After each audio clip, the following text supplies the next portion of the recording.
दोस्तों नमस्कार। दोस्तों आज मैं एक ऐसे पौधे के पास में लेके आया हूँ जिसमें औषधीय गुण बहुत अच्छा होता है, बहुत बढ़िया होता है। आप देख रहे होंगे कि ये अमरूद का पौधा है। अमरूद का पौधा नहीं है। आपको पौधे के बारे में भी बताएंगे, सब बताएंगे आपको, और आपको पता भी लग गया होगा, इस फल को देखते ही आपने पहचान लिया होगा कि ये पौधा काय का है। ये पौधा जिसको शरीफा भी बोलते हैं और सीताफल भी बोलते हैं। देखिए इसके ये फल लगे हुए हैं, कितने प्यारे फल लगे हुए हैं। छोटा सा पौधा है लेकिन फल बहुत अच्छी तरह से लगे हुए हैं और बहुत मीठे फल होते हैं। मैं इसकी मेडिसिनल प्रॉपर्टी है उसके बारे में आज आपको बताने जा रहा हूँ। इतनी बढ़िया रिजल्ट देता है ये पौधा कि आप देख के हैरान हो जाओगे कि इस प्रकार इसमें इतनी मेडिसिनल प्रॉपर्टी कहाँ से आई। आपको मैं 10 बीमारियों के बारे में बताऊंगा। 10 बीमारियां ये पौधा आपकी जड़ से ख़त्म कर देगा। पहली, बहुत से ऐसे रोगी होते हैं जिनके क्या होती है कि कब्ज ज़्यादा रहती है, और कब्ज ज़्यादा रहने के कारण कई बार बहुत जोर लगाना पड़ता है। जब जोर लगा के हम फ्रेश होना चाहते हैं तो उसके साथ साथ में क्या होता है कि गुदा भ्रंश हो जाता है, यानी गुदा फट पड़ती है, जिसका दूसरी भाषा में अगर कहा जाए तो ये मानिए कि लोग कहते हैं कि कांच का बाहर निकलना। ऐसे में क्या होता है कि गुदा बाहर को आ जाती है लैट्रिन करते वक्त। तो उस बीमारी के लिए इसके पत्ते रामबाण इलाज है। इसके 10-12 पत्ते तोड़िए और अच्छी तरह कूट के 200 मिलीलीटर पानी में डालकर इतना उबालिए कि पानी 80 या 100 मिलीलीटर रह जाए। उसके बाद में उस पानी से आपको गुदा के ऊपर लगाना है, और ज़्यादा गर्म नहीं, गुनगुना लगाना है, और धीरे धीरे लगाना है। कपड़ा भिगो के गुदा के ऊपर लगाते रहना है। आप 10 मिनट ये प्रयोग करेंगे रोज़ाना तो आपके तीसरे दिन से फ़ायदा पड़ना शुरू हो जाएगा, और 10 दिन के अंदर जो आपकी कांच बाहर आ रही है वो एकदम ठीक हो जाएगी। दोस्तों इसके पत्तों का चूर्ण जो है ये शुगर में बहुत काम करता है। अगर किसी के शुगर है तो इसके पत्तों का चूर्ण सुबह शाम 3-3 ग्राम चूर्ण, पत्तों को सुखा लें और उसके बाद में पीसकर इसका चूर्ण बना लें। चूर्ण बना लोगे तो ये मानिए कि ये इतना काम करेगा चूर्ण कि आपके ब्लड लेवल, शुगर लेवल को बिल्कुल ठीक कर देगा। ये बहुत ही अच्छा रामबाण उपाय है।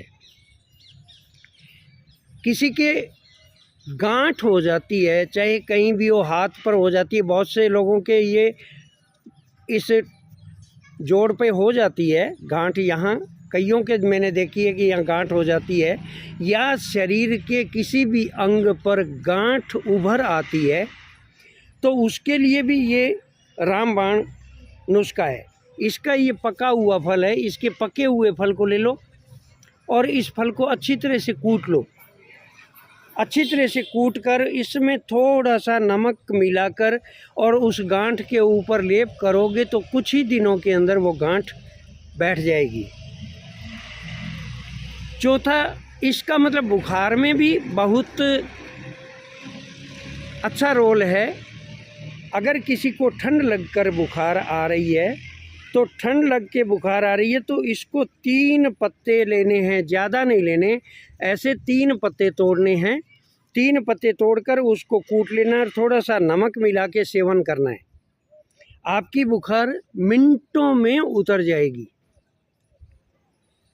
अगर किसी के सिर में जुएँ हैं, ज़्यादातर जुएँ पड़ जाती है, ऐसी कोई बात नहीं है, हर एक के सिर में जुएँ पड़ती रहती है।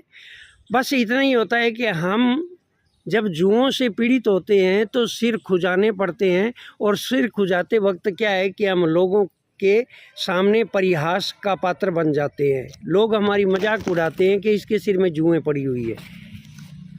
तो जुओं को मारने के लिए इसके फल को आप खा लो, और जो बीज होते हैं बीज को इकट्ठा कर लो और बीजों को पीस कर सिर में लगा लो।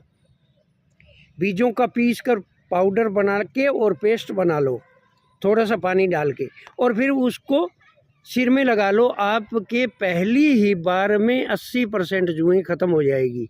लेकिन ध्यान इतना ही रखना है कि इसका बीजों का जो पानी है या पेस्ट है वो आँखों की तरफ नहीं लगे। अगर आँख पे लग गया तो आँखें लाल हो सकती है, आँखों पे जलन हो सकती है, खुजली आ सकती है और नुकसान भी हो सकता है। इसलिए आँखों पे इसको नहीं लगाना है। प्रसूता स्त्री के लिए ये बहुत रामबाण चीज़ है। ये देखिए, इसके पत्ते बहुत काम की चीज़ होती है, इसका तना काम का होता है, इसकी जड़ काम की होती है। जड़ जो है वो भी बहुत काम की होती है। तो अगर कोई प्रसूता स्त्री है तो उसको इसकी जड़ का पाउडर दीजिए। प्रसूता के बहुत से गड़बड़ हो जाते हैं, तो आप इसकी जड़ खोद लीजिए। आपको वो जड़ दिखाई दे रही है नीचे, जड़ खोद लीजिए और जड़ का टुकड़ा निकाल कर, और आप 1-2 ग्राम, आप उसको 1 या 2 ग्राम की मात्रा में जड़ का पाउडर खिलाएंगे सुबह शाम पानी के साथ में, तो उसके प्रसूता के किसी प्रकार की कोई गड़बड़ है वो सब ठीक हो जाएगी। अगर आपके मतलब कहीं भी कभी भी दस्त लग जाए तो ऐसे में आपको क्या करना है कि इसके तने का काढ़ा, इतना सा तना ले लो इसका, और उसको कूट के उसका काढ़ा बना लो। काढ़ा बना के और 15 से 30 मिलीलीटर के लगभग, वो शरीर और अवस्था के अनुसार 15 से 30 मिलीलीटर आप काढ़ा लेके और आप पिएंगे तो आपके दस्त तुरंत रुक जाएंगे। 2 मिनट में दस्त रुक जाएंगे। आपकी त्वचा पे घाव है, सूजन है या रोम छिद्र है, बंद हो गए हैं, पसीना नहीं आ रहा है, ऐसे में क्या है कि टॉक्सिन्स वगैरह बाहर नहीं निकलते तो हमारी चमड़ी काली पड़ने लग जाती है, चमड़ी के कई रोग हो जाते हैं। तो ऐसे में क्या करना है कि आपको इसके पत्तों का पेस्ट बनाकर चमड़ी के ऊपर लगाइए। आपके पूरे रोम छिद्रों को इसके पत्तों का जो पेस्ट है वो बिल्कुल खोल देगा, और घाव है या सूजन है, रोम छिद्र बंद है, तो उन सब को ये ठीक कर देगा। 9वीं चीज़, कफ या खांसी। अगर आपके, क्योंकि अब सर्दियां चल रही है, कफ या खांसी हो गई है, आपके बलगम जम गया है, तो इतनी सी टहनी तोड़िए, उसको चबाते रहिए और चूसते रहिए। उसका रस जो है आप चूस लोगे तो हाथों हाथ आपकी खांसी बंद हो जाएगी और आपका कफ निकल के सारा का सारा बाहर आ जाएगा। इसका 10वां आपको बता रहा हूँ, 10वां फ़ायदा इसका बता रहा हूँ कि अगर किसी के हिस्टीरिया के दौरे पड़ते हैं तो आपको क्या करना है कि इसके पत्तों का रस निकाल कर, पत्तों को अच्छी तरह कूट कर उसका रस निकाल कर सिर्फ 2 बूंद रस उसकी नाक में टपका देना है। पत्तों का रस 2 बूंद नाक में टपका देना है। हिस्टीरिया वाले रोगी को तुरंत होश आ जाएगा। तो इस प्रकार मैंने फ़ायदे तो इसके बहुत है, लेकिन मैंने सिर्फ और सिर्फ 10 ही फ़ायदे बताए हैं, और भी बहुत से फ़ायदे हैं। लेकिन आप इन 10 नुस्खों में आजमा के देखेंगे तो इसका हकीकत में इतना अच्छा आपको रोल दिखाई देगा कि आप हैरान रह जाएंगे।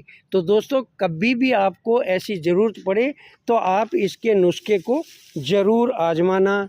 बिल्कुल ये आपके जैसा मैंने बताया है वैसा ही ये पौधा आपके जड़ से लेकर तने तक, पौधे तक और इसके पत्तों तक पूरा काम करेगा। धन्यवाद दोस्तों, मिलेंगे अगले वीडियो में। तब तक के लिए नमस्कार। जय हिंद, जय भारत।